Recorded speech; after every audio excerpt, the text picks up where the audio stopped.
John Carter stood at the wide window of his office on Mars Base Alpha. The red planet's thin atmosphere created beautiful sunsets, but today he wasn't looking at the horizon. His eyes were fixed on a report in his hand.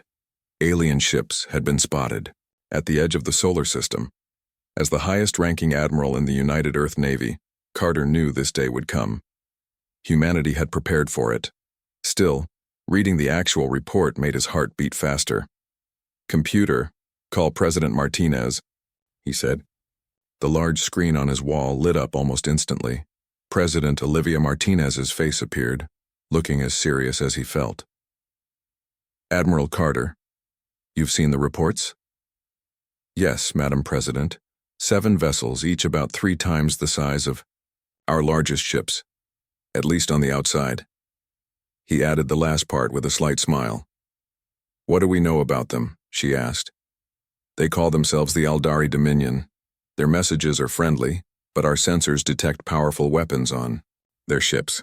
They want to meet." President Martinez nodded slowly. "I'm calling an emergency meeting. Get to Earth as fast as you can." 6 hours later, Admiral Carter's shuttle landed at the Global Defense Headquarters in Geneva. The building looked like any other government office from outside, but deep below were some of Earth's most guarded secrets. Carter walked into the meeting room where President Martinez sat with General Frank Rodriguez and several other military leaders. A hologram of the alien fleet floated above the table. "They made contact again," said General Rodriguez. "They want to show us their ships. They seem very proud of them." "Of course they do," said Carter, taking his seat. "They think we're just a young species who will be amazed by their technology." President Martinez leaned forward. "How should we play this? Do we show them what we really have?" A thoughtful silence filled the room. "Not yet," Carter finally said. "Let's see what they want first." The next day, a message came from the alien fleet. Their leader wanted to speak directly with Earth's leaders.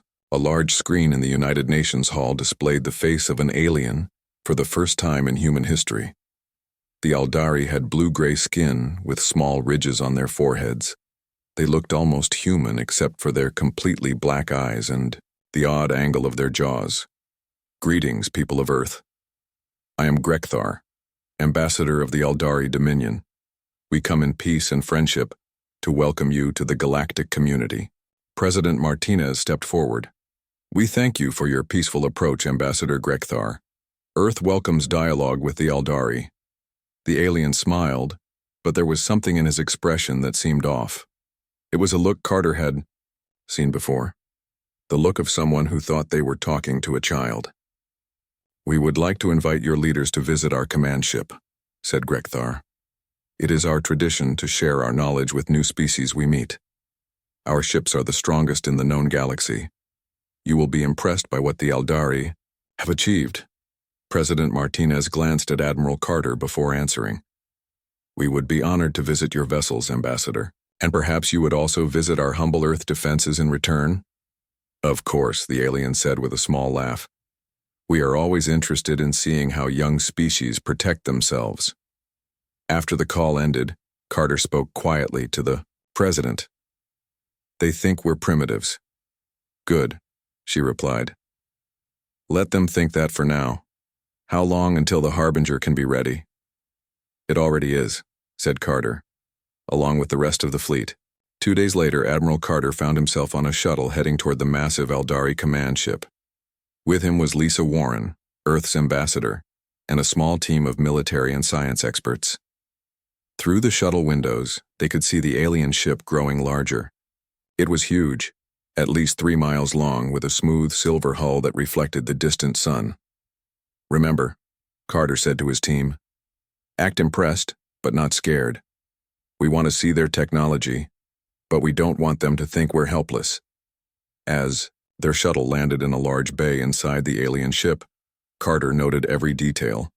The Aldari technology was advanced, but he could already see it wasn't as impressive as they claimed, not compared to what Earth had been hiding.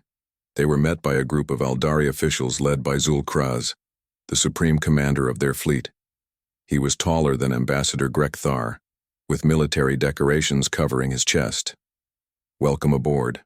The glory of Aldari," he said through a translation device. "The greatest warship ever built by any civilization." Ambassador Warren bowed slightly. "We are honored by your welcome, Supreme Commander." Zul'Kraz led them through long hallways filled with Aldari crew members who stared at the humans with curious eyes. They reached a large command center with views of space all around. "From here we control the most powerful weapons in the galaxy," said Zul'Kraz proudly. "Our main cannon can destroy your largest city in seconds. Our shields can withstand any attack." Admiral Carter looked suitably impressed, but he was mentally comparing what he saw to Earth's hidden technology. The Aldari were advanced, yes, but not in the way they thought. "This is truly amazing," said Ambassador Warren, playing her role perfectly. "Earth could never match such power." Zul'Kraz smiled widely, showing sharp teeth. "Few civilizations can, but do not worry. The Aldari Dominion protects its friends. With our ships guarding your world, no one would dare threaten Earth." Carter caught the hidden message. The Aldari weren't just showing off. They were establishing dominance. This was how they began taking control of protected worlds. Their tour continued for hours. The Aldari showed off their weapons, their engine rooms, and their crew quarters. Everything was designed to impress and intimidate. When they returned to the shuttle bay, Zul'Kraz looked down at them with what seemed like pity. "Now you understand. The power of the Aldari. We look forward to a long relationship with Earth." Ambassador Warren smiled diplomatically. "And we look forward to showing you our own defenses tomorrow. They are simple compared to yours, but we are proud of them." The Supreme Commander tried not to laugh. "We would be delighted to see them." As the shuttle departed, Admiral Carter looked back at the alien vessel. It was impressive, yes, but the Aldari had no idea what waited for them on Earth. No idea at all about Project Leviathan or the ships hidden throughout the solar system. "They think they're gods coming down to visit cavemen," he said quietly to Ambassador Warren. She nodded, a small smile playing on her lips. "Tomorrow, they'll learn different." The next morning, Admiral Carter stood in the massive underground hangar beneath Geneva. Around him, engineers and military personnel prepared for the Aldari visit. The aliens would arrive in 1 hour, expecting to see Earth's simple defenses. "Everything ready?" President Martinez asked as she walked up to him. She wore a formal blue suit, looking calm despite the importance of the day. "Yes, Madam President. The station is prepared. Commander Powell is already on board with her crew." General Rodriguez joined them, checking his tablet. "The Aldari shuttle is approaching Earth orbit now. Their sensors are active, scanning our planet." "Let them look," Carter said. "They'll only see what we want them to see." For decades, Earth had hidden its true military power. When humans found the crashed alien ship in Antarctica 50 years ago, world leaders made a decision. Humanity would advance in secret. They built a defense network that appeared basic from the outside, but held incredible technology within. The Aldari shuttle landed 30 minutes later.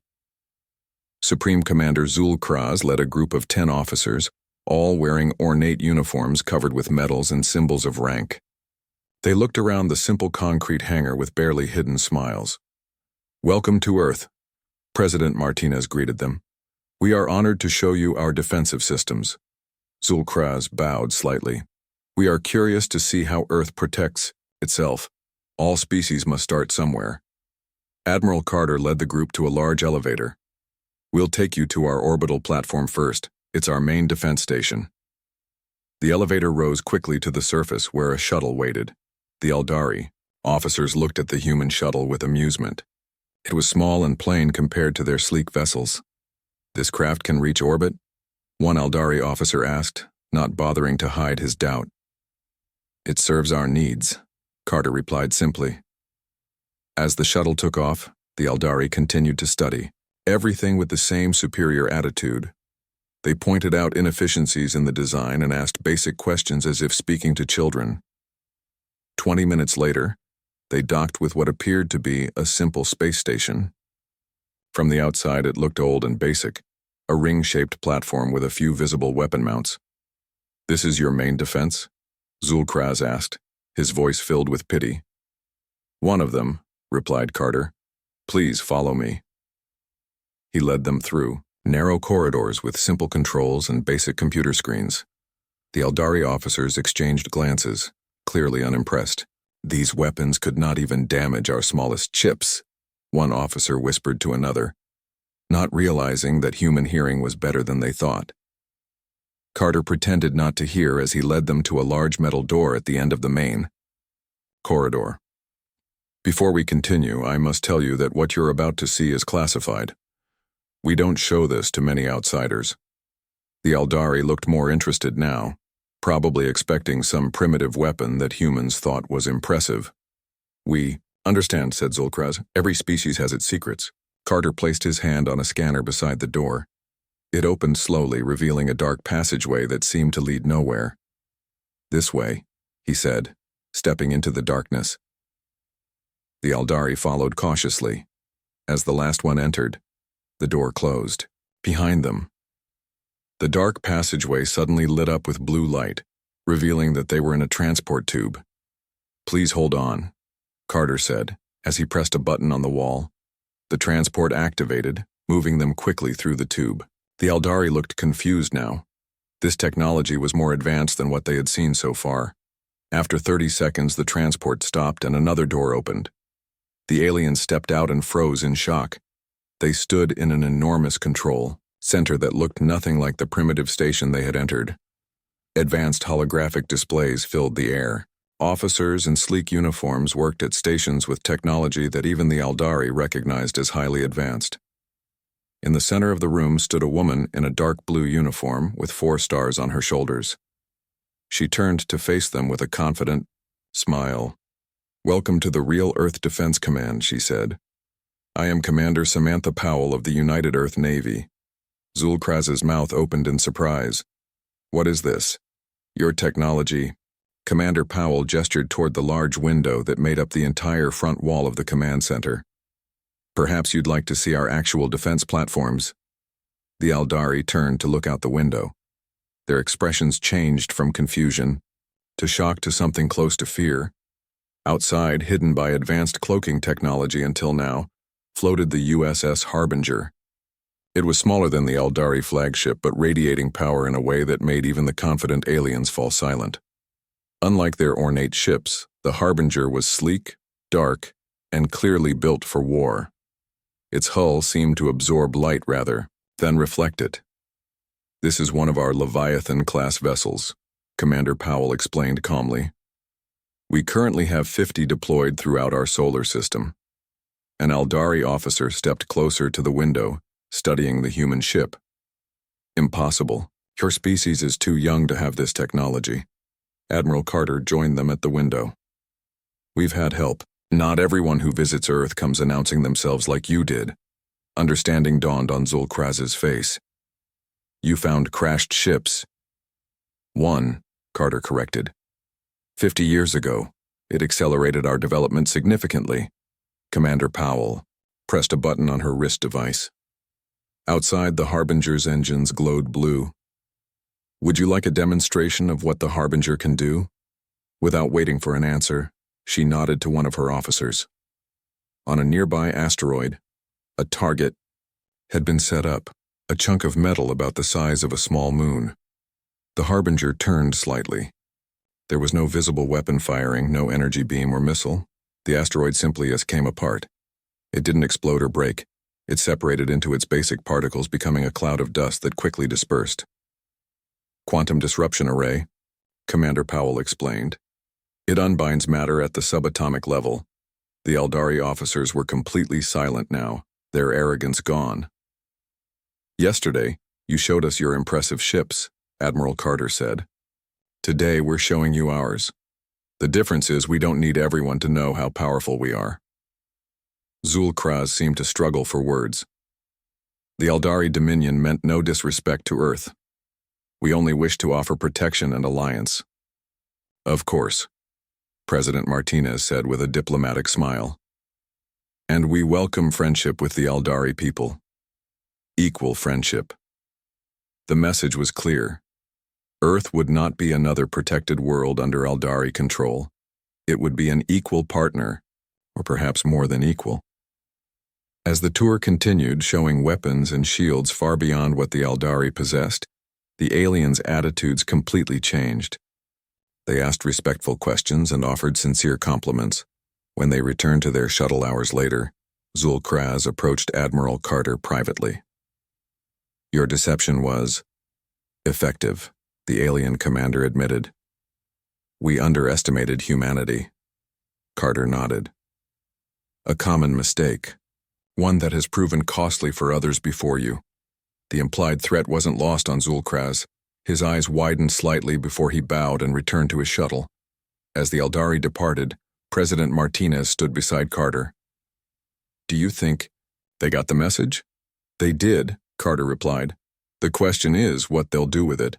The Eldari fleet remained in Earth orbit for 3 days after their visit to the Harbinger.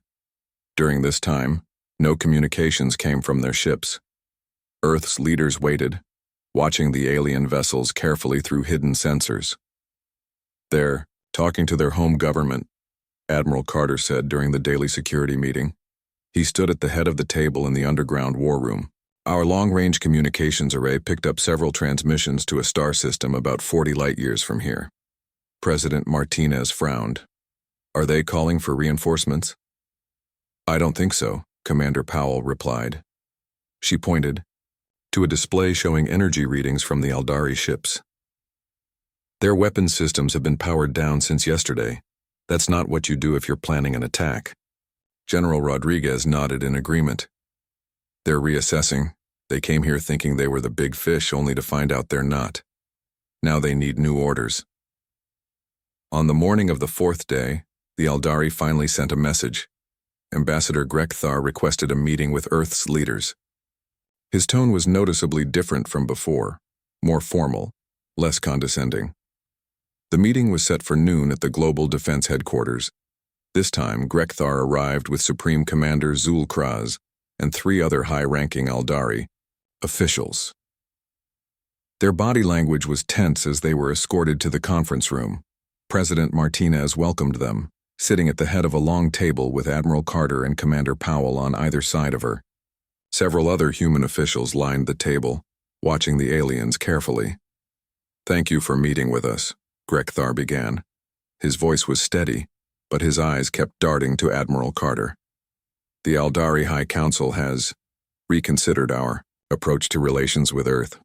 "We're glad to hear that," President Martinez replied calmly. Zul'Kraz leaned forward.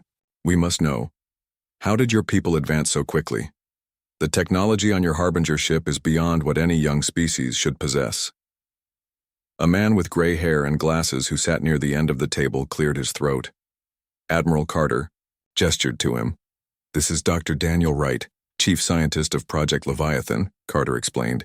"He can answer some of your questions." Dr. Wright stood up slowly. He looked ordinary, not like someone who had helped create some of the most powerful weapons in the galaxy. "As you already guessed, we had help," he said. 50 years ago, we found a crashed ship in Antarctica. The crew was dead, but the ship and its database were mostly intact." The Eldari officials exchanged glances. "What species did the ship belong to?" Grekthar asked. Dr. Wright shook his head. "We don't know. They weren't in any of the databases we've accessed since then. But their technology was remarkable. It took us decades just to understand the basics." "And from that one ship you built a fleet of warships?" Zul'Kraz asked, his disbelief clear. "Not exactly," Commander Powell replied. "The ship gave us a foundation, but we've done our own research since then.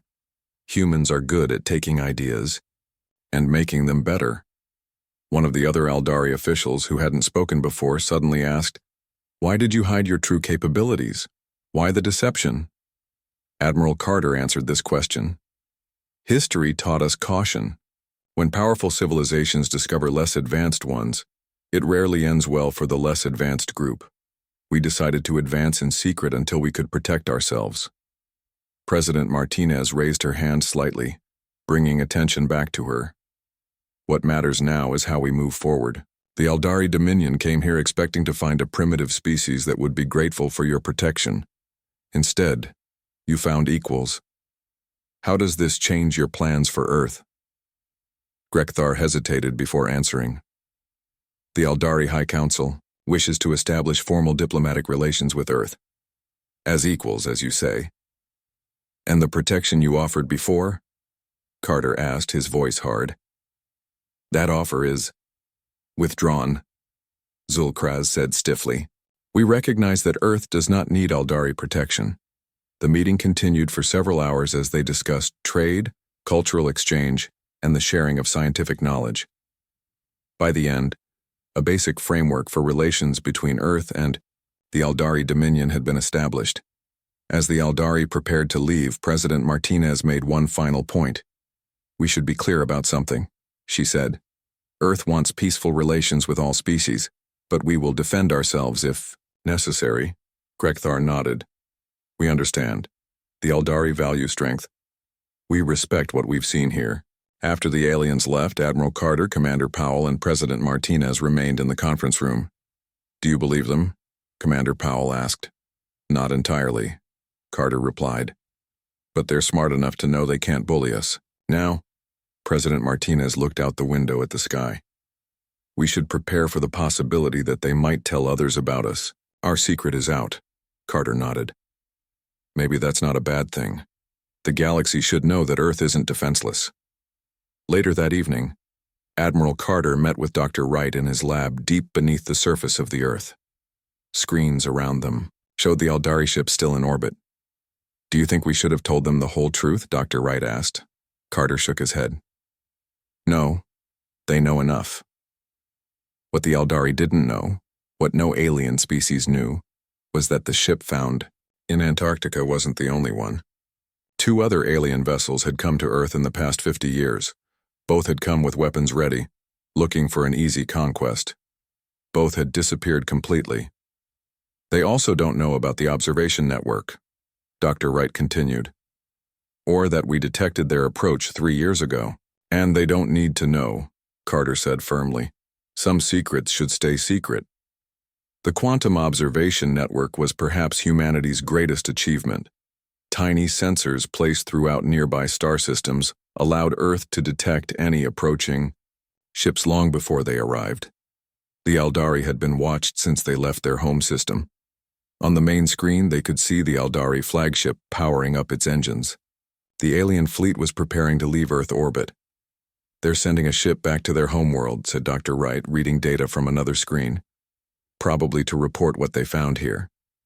Let them, Carter replied. But keep the defense grid active until they're all gone.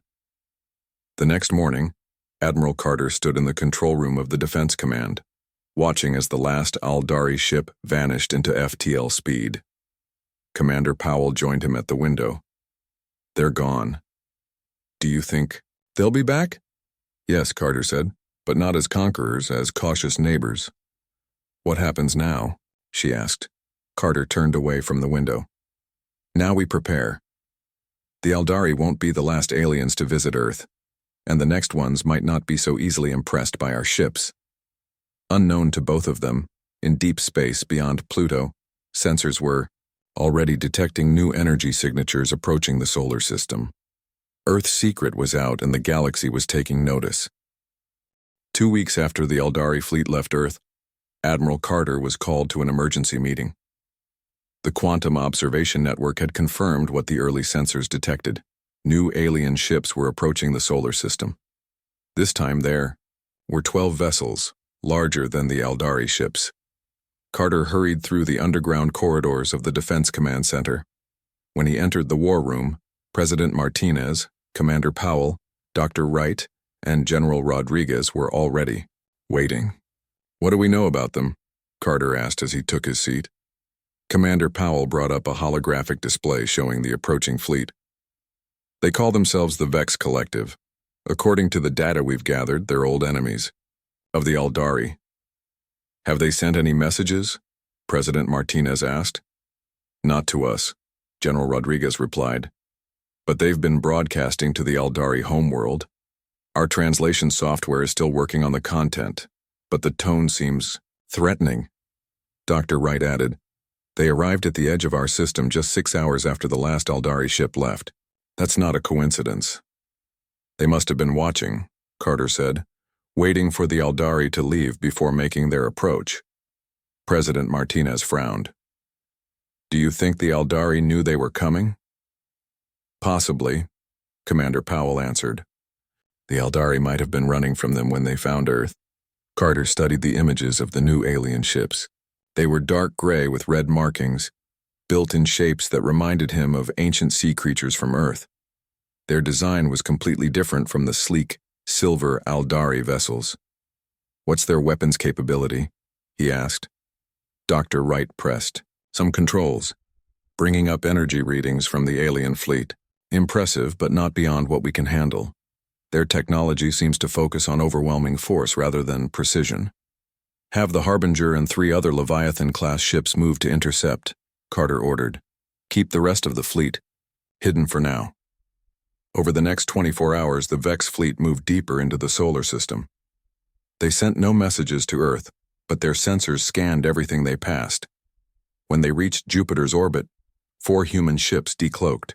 Directly in their path, the USS Harbinger led the formation, with the USS Valiant, USS Guardian, and USS Defender positioned in a diamond pattern around it. The alien fleet immediately slowed. For several minutes, nothing happened. Then a transmission came through. In the Defense Command Center, President Martinez and the military leaders watched as an alien face appeared on the main screen. The Vex looked nothing like the Aldari. They had gray, scale-like skin with 4 yellow eyes arranged in a diamond pattern. When it spoke, rows of small, sharp teeth became visible. I am Overlord Krasvel of the Vex Collective, the alien said through the translation system. We have business with the Aldari who came to this system. Stand aside. Commander Powell glanced at Admiral Carter, who nodded. She stepped forward to respond. This is Commander Samantha Powell of the United Earth Navy. The Aldari have left our system. What business do you have with them? The alien's eyes narrowed. That does not concern your species. The Aldari are criminals who must answer for their actions against the Vex Collective. Tell us where they went, and we will leave your system in peace. President Martinez signaled to Commander Powell to mute the transmission temporarily. They think we're hiding the Aldari, she said. Or that we're allies with them. Admiral Carter nodded. The Vex probably detected the Aldari ships in orbit around Earth and assumed we were working together. What should we tell them? General Rodriguez asked. The truth, President Martinez decided. We have no alliance with the Aldari. They visited briefly and left. Commander Powell unmuted the transmission. Overlord Krasvel, we have no formal relations with the Aldari Dominion. They visited Earth briefly and departed 2 weeks ago. We are not involved in your conflict with them. The alien leader hissed softly. You lie. Our sensors detected extensive communications between your world and their fleet. You sheltered them. We did not, Commander Powell replied firmly. The Aldari came here expecting to find a primitive species they could control. They left when they realized we were more advanced than they thought. This seemed to surprise the Vex leader. His 4 eyes blinked rapidly. Your species claims to be advanced? The Aldari feared you? He made a sound that might have been laughter. Show us this power that frightened the mighty Aldari Dominion. Admiral Carter took over the communication. We don't need to prove anything to you, Overlord. The Aldari are gone. You have no reason to remain in our system. The Vex leader's expression changed to something harder. Perhaps we should judge your power for ourselves. The Aldari are weak. If they feared you, that means little. Without warning, one of the Vex ships fired an energy weapon at an empty area of space near Jupiter's moon Europa. The beam hit nothing but created a massive explosion that sent radiation waves through the area. Leave our system now, Admiral, Carter commanded, his voice cold. That was your only warning. The Vex leader laughed again. You command the Vex Collective? Your arrogance exceeds even the Aldari. We have destroyed civilizations older than your species has existed. You will tell us where the Aldari went, or we will take the information from your burning world. Thorough. Transmission cut off.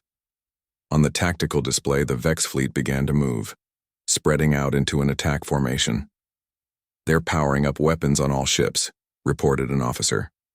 President Martinez looked at Admiral Carter.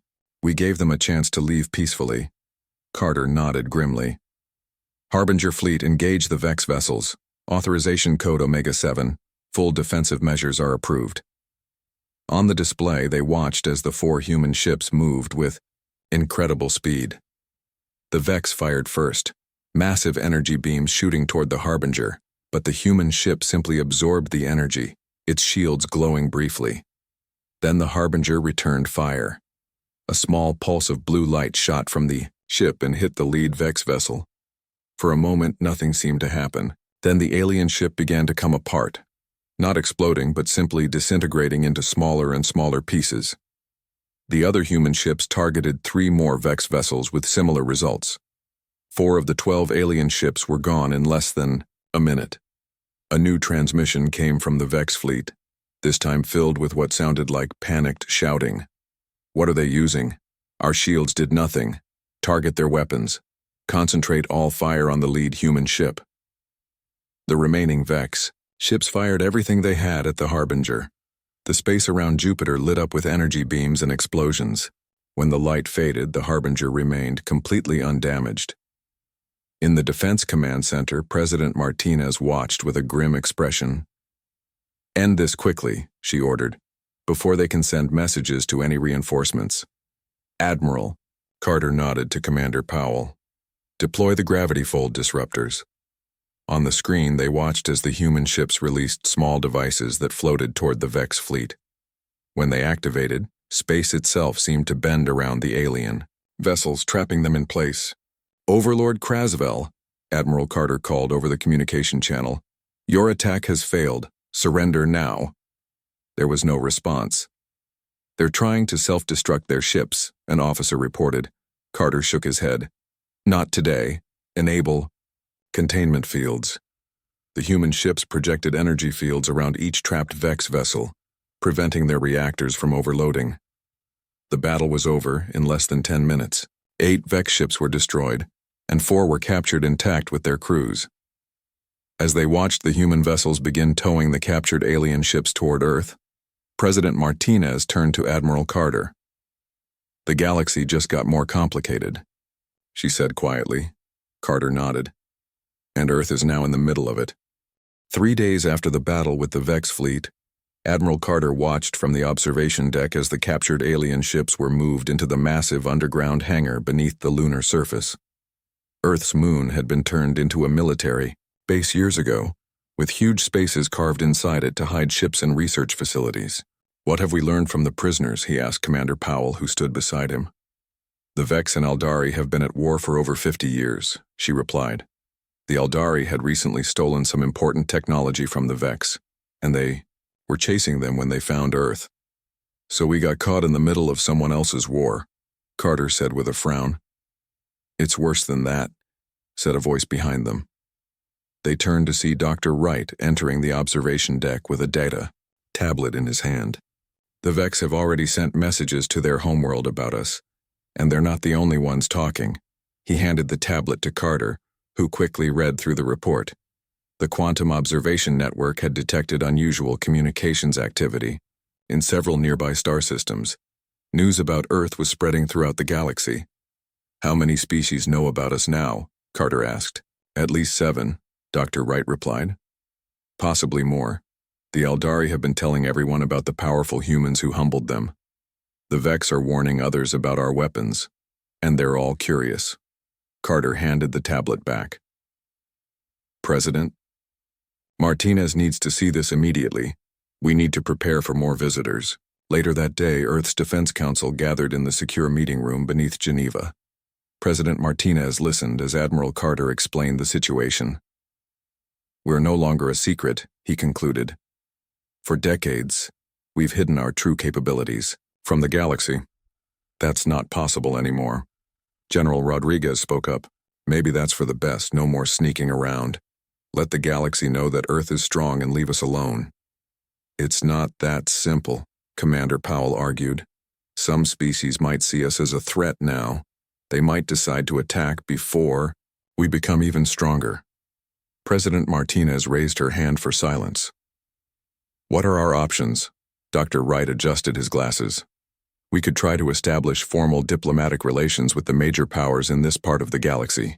Show them we want peace, not conquest, while keeping our full military strength visible as a warning, Carter added.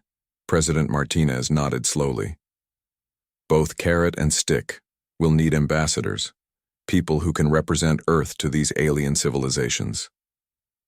The Aldari would be the logical first choice for formal relations, Commander Powell suggested.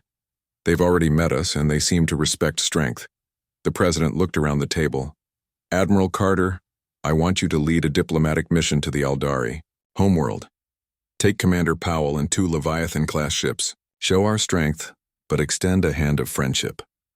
Carter nodded. Yes, Madam President. 2 weeks later, Admiral Carter stood on the bridge of the USS Harbinger as it prepared to depart for the Aldari homeworld. Beside him, Commander Powell was reviewing the diplomatic protocols they had created for this mission. Are we ready? He asked her. As ready as we can be, she replied. This is all new territory for us. Humans have never visited another species' homeworld before. Carter looked out at the stars. First contact didn't go exactly as we planned. Let's hope first visit goes better. The Harbinger and its sister ship, the USS Peacemaker, left Earth orbit and accelerated to FTL speed. Using the gravity fold drive, they would reach the Aldari homeworld in just 3 days, a journey that would take the Aldari themselves several weeks. When they arrived, they found a scene they hadn't expected. The Aldari homeworld was surrounded by defense platforms and ships, not just Aldari vessels but ships from at least 3 other species. A blockade had been formed. They're hailing us, reported the communications officer. On screen, Carter ordered. The face that appeared wasn't Aldari. This alien had blue skin with ridge-like structures where eyebrows would be on a human. It spoke in a deep, rumbling voice. Human vessels. This is Admiral Voston of the Galactic Union Defense Force. Your presence here is unexpected. Carter stepped forward. I am Admiral John Carter of Earth. We come on a diplomatic mission to the Aldari Dominion. The alien studied him for a moment. Earth. Yes, we have heard much about your species recently. The Aldari have told interesting stories about your ships. We hope to establish peaceful relations, Carter replied carefully. May I ask why there appears to be a blockade around the Aldari homeworld? The Aldari have violated several Galactic Union treaties, the alien explained. Their war with the Vex Collective threatens stability in this sector. We are here to ensure peace is maintained. This was unexpected. Carter hadn't realized there was a larger political structure at work in the galaxy. We would like to learn more about this Galactic Union, he said. The alien's expression changed slightly, showing what might have been surprise. You are not aware of the Union? It has existed for over 10,000 years, governing relations between the civilized species of the galaxy. Commander Powell exchanged a glance with Carter before speaking. Earth is new to galactic politics. We would appreciate any information you can share. The alien seemed to consider this. Perhaps your mission should be redirected. Rather than meeting only with the Aldari, you should come to Union Central. The Council would be very interested in meeting representatives of Earth. Carter thought quickly. This changed everything. They had prepared for bilateral relations with the Aldari, not for entering a complex political structure like this Galactic Union. We would be honored, he said finally, but we need to inform our government of this development. Of course, the alien replied. We will transmit coordinates and basic information about the Union. You may take time to consult with your leaders. When the transmission ended, Carter turned to Commander Powell. A Galactic Union, he said quietly. Everything just got more complicated. Or simpler, she suggested. If there's already a framework for relations between species, we don't have to create one from scratch. Carter nodded slowly. Send a message to President Martinez. She needs to know that we're not just dealing with individual alien species anymore. We're potentially joining an interstellar political body. Over the next few days, the Harbinger remained near the Aldari system while Earth's leaders discussed this new information. The Galactic Union sent data about its structure, history, and member species. It was overwhelming, hundreds of civilizations, working together under a complex set of treaties and laws. Finally, President Martinez made her decision. Admiral Carter would continue his mission, not to the Aldari homeworld but to Union Central, to begin the process of establishing Earth's place in the wider galactic community.